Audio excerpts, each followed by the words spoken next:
La iglesia cristiana de los primeros 3 siglos sufrió una gran ola de herejías. De hecho, podríamos decir que es la época de la historia en la que los pastores, escritores, teólogos y apologistas estuvieron enfocados casi totalmente en atacar las herejías que se propagaban como un virus. Lo paradójico es que la gran mayoría de estas herejías han vuelto a surgir con el pasar de los siglos y siempre encuentran la manera de regresar y actualizarse. Esto es especialmente cierto con el marcionismo. Con su intención de eliminar al Dios enojado del Antiguo Testamento, su optimismo sobre la supuesta capacidad del hombre de ser mejor por sí mismo y su afán por dejar de lado la Biblia que Jesús leyó. Entonces, ¿quién era Marción y por qué su proyecto podría estar aún vigente? Marción nació en Sinope, en la actual Turquía, en el año 85 después de Cristo, en la provincia norteña del Ponto, a orillas del Mar Negro. Marción era hijo de un obispo. Era un hombre inteligente, capaz, duro, inflexible, vanidoso, rico y ambicioso. Se dirigió a Roma en algún momento entre el año 135 y el 139 después de Cristo y fue aceptado como miembro de la iglesia en la ciudad. Incluso dio una gran ofrenda a la congregación, 200.000 sestercios, que podrían equivaler a más de 100 salarios anuales del momento. Su paso por la iglesia en Roma, sin embargo, no duró mucho. Fue formalmente excomulgado en el año 144 después de Cristo.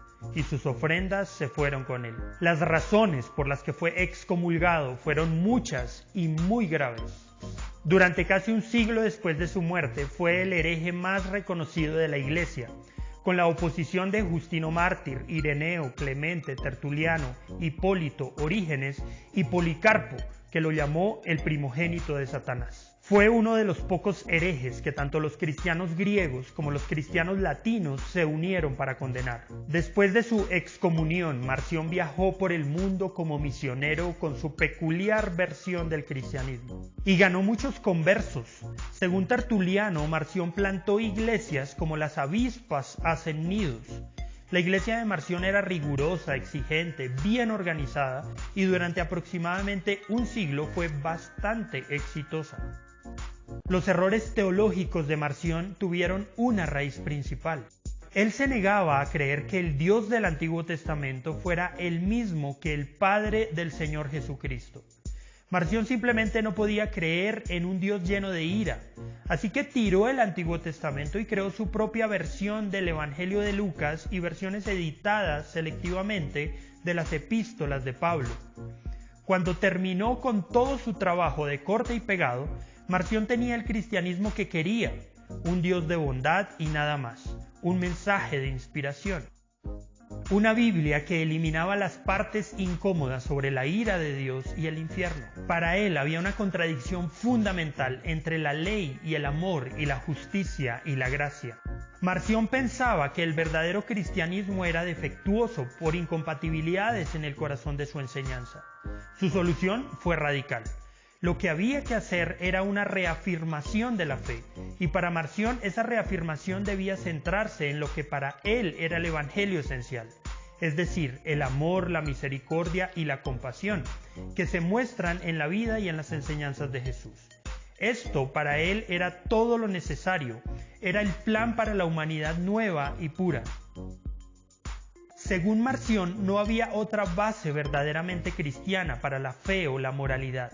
Lo que Marción no podía soportar era la nota de juicio que acompañaba la predicación del mensaje cristiano. Las advertencias que venían con la enseñanza de la ley, el llamado a la obediencia y la amenaza del infierno. Para Marción, la imagen de Dios dada en el monte Sinaí, con un Dios cuya presencia se manifestaba en truenos y relámpagos, con personas que se encogen de miedo, es simplemente inadmisible.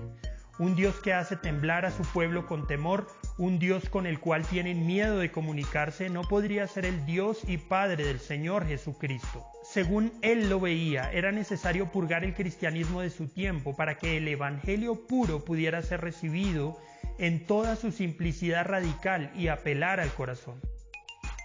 Como la Biblia no tenía el Dios que él quería, Marción decidió hacer una supuesta mejor Biblia.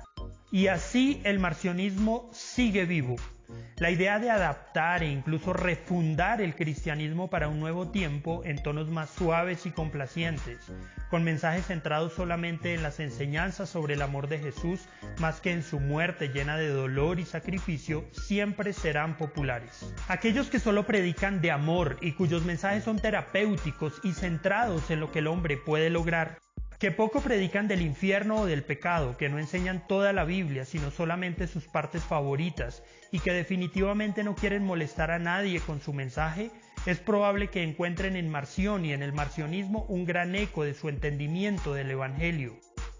Algunos errores nunca mueren del todo, y algunas cosas nuevas no son tan nuevas.